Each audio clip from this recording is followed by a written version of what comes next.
तो आज हमारे वकील ने ये बात रखी कोर्ट के सामने कि ट्रंप के बारे में पहली बार भारतवासियों को मालूम हुआ 14 जनवरी को। तो सवाल ये पैदा होता कि 6 जनवरी को उमर खालिद सैफ़ी और ताहिर हुसैन को कहाँ से पता चल गया था कि ट्रंप आने वाले हैं। उस वक्त तक तो इंडिया में किसी को भी नहीं मालूम था और बात कोई तय भी नहीं हुई पाई।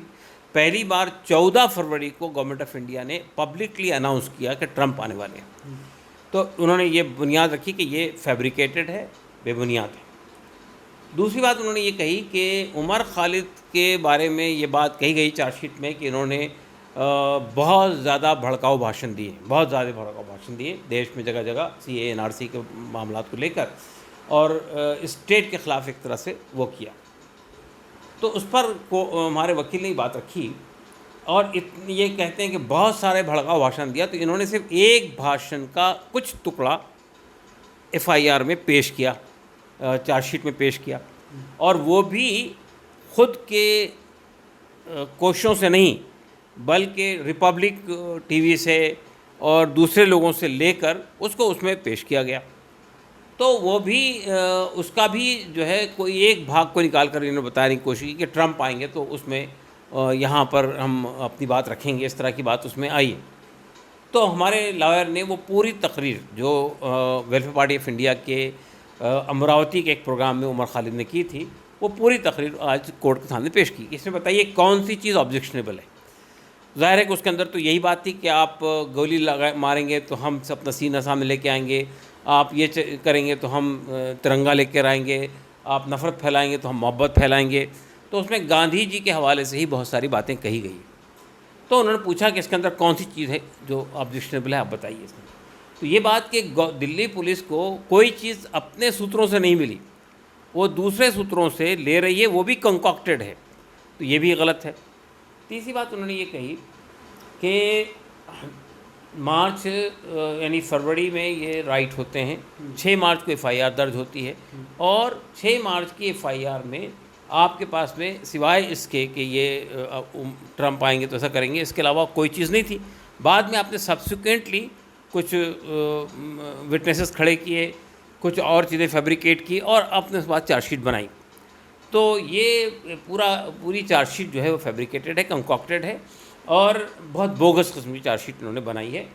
और एक और ख़ास बात है जो शायद आइंदा केस में आएगी कि जिस ज़माने में दिल्ली में दंगे हुए थे, उस ज़माने में उमर खालिद दिल्ली में थे नहीं, और ना उससे पहले थे ना उसके बाद थे कई दिन तक के, और इसलिए कि वो बाहर दौरे कर रहे थे CAA वगैरह को लेकर। फिर उन्होंने ये बात कही कि भाई ठीक है, उमर खालिद ने CAA की लड़ाई लड़ी है, लेकिन इस पूरी लड़ाई के अंदर आप ये बता दिए कि इसमें कहाँ पर देश के ख़िलाफ़ या स्टेट के ख़िलाफ़ कोई कोशिश है। तो ये कहना कि वो दिल्ली दंगों के मास्टरमाइंड है और दिल्ली दंगों को भड़काने में उनका हाथ है, इसकी कोई एविडेंस के तौर पे कोई चीज़ पेश नहीं की गई। तो ये आज की जो बहस हुई है ये इनकन्क्लूसिव रही है, पूरी नहीं हुई है। इसलिए अब 3 तारीख को सितंबर को 3 और 6 सितंबर को वक्त दिया गया है कि अपनी बात कंप्लीट करने की। क्या लग रहा है आपको कि ये जो आर्ग्यूमेंट्स थे ये आपको पर्सनली कितने मजबूत लग रहे हैं? नहीं, आर्गूमेंट बहुत मजबूत है। बुनियादी देखिए, जब आपकी बुनियादी गलत हो, जब आपका बेस ही फैब्रिकेटेड हो, कंकॉक्टेड हो, ऐसे एविडेंसेस आपने लगाने की कोशिश की जिसके पीछे कोई ऐसे इल्ज़ामात लगाए जिसके पीछे कोई सबूत नहीं है, तो ज़ाहिर है कि ये हम तो समझते हैं कि जज के सामने बहुत मामला क्लियर है, तो उस पर तो फैसला उमर के फेवर में आना चाहिए। और जज ने भी आज ये बात कही कि बेल देने का ये मतलब नहीं कि हमने इल्ज़ाम से खारिज कर दिया। इसका क्या मतलब हुआ? इसका मतलब ये कि किसी भी आदमी को इल्ज़ाम जो लगा रहता है वो तो केस चलता रहता है, लेकिन बेल का मतलब ये होता है कि अगर कोर्ट को ये अंदाज़ा होता है कि जो एविडेंस है वो बहुत कमज़ोर है, बहुत बेबुनियाद है या उसमें कोई दम नहीं है, तो वो आपको इस बुनियाद पर कि आप एविडेंसेस को डिस्टॉर्ट नहीं करेंगे, कोई एविडेंस को आपके गवाहों को वो करने की कोशिश नहीं करेंगे, इस श्योरिटी की बुनियाद पर बेल दे देता है कोर्ट। 1 साल पूरा हो गया है अभी, तकरीबन 1 साल पूरा हो गया। और आपने जो आर्ग्यूमेंट्स बताए वो उसके अकॉर्डिंग ये लग रहा है कि जो एलिगेशंस उमर के ऊपर लगाए गए हैं वो बहुत बेसलेस हैं, और आपको यकीन है कि इन आर्ग्यूमेंट्स के ज़रिए उमर को बेल मिल जाएगी। लेकिन ये जो पूरा 1 साल गुजरा है, अगर बेल मिल भी जाती है तो इस 1 साल का क्या होगा?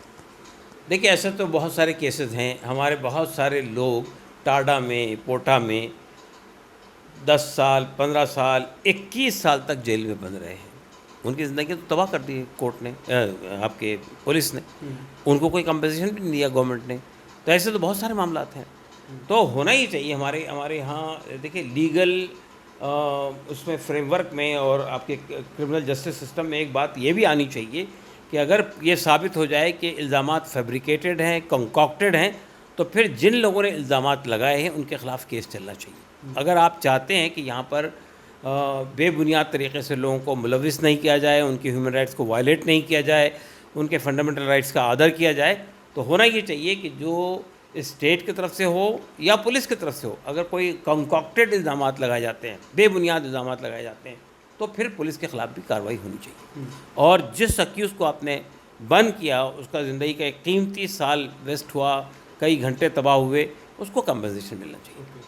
लास्ट टाइम एक केस आया था जिसमें आसिफ इकबाल तन्हा, नताशा और देवांगना को रिलीज़ मिली थी। कोर्ट ने कई तरह की बातें कही थी और यूएपीए को लेकर कई तरह के सवाल उठाए थे, लेकिन बाद में सुप्रीम कोर्ट ने ये कहा था कि इस केस को जो इसमें जजमेंट आया है इसको दूसरे केसेस में आप अप्लाई नहीं कर सकते। एक तो ये क्या चीज़ थी, दूसरा ये कि आपको क्या लगता है कि कोर्ट रिपीट करेगा अपने उस जजमेंट को? देखिए, हाई कोर्ट का जो जजमेंट था वो रिमार्केबल जजमेंट था। हाई कोर्ट ने यूएपीए अप्लाई करने पर स्टेट को लथाड़ा था कि भाई आप एक तो ये कि ये फैब्रिकेटेड इल्ज़ामात हैं, आपने उठा के इन लोगों को बंद किया और उन पे यूएपीए लगा दिया। तो वो जजमेंट जो था दिल्ली हाई कोर्ट का, वो जजमेंट बहुत अच्छा जजमेंट था। और उस जजमेंट को मेरा अभी उस पर फैसला नहीं दिया है कोर्ट ने, सुप्रीम कोर्ट ने, लेकिन उसमें सरेदस ये कह दिया कि इस जजमेंट को एज ए प्रेसिडेंट दूसरे केसेस में इस्तेमाल नहीं किया जाएगा। उसकी वजह क्या है? उसकी वजह ये थी कि जैसे ही ये जजमेंट आया, दिल्ली और यानी सेंट्रल गवर्नमेंट और होम मिनिस्ट्री के अंदर हलचल मच गई।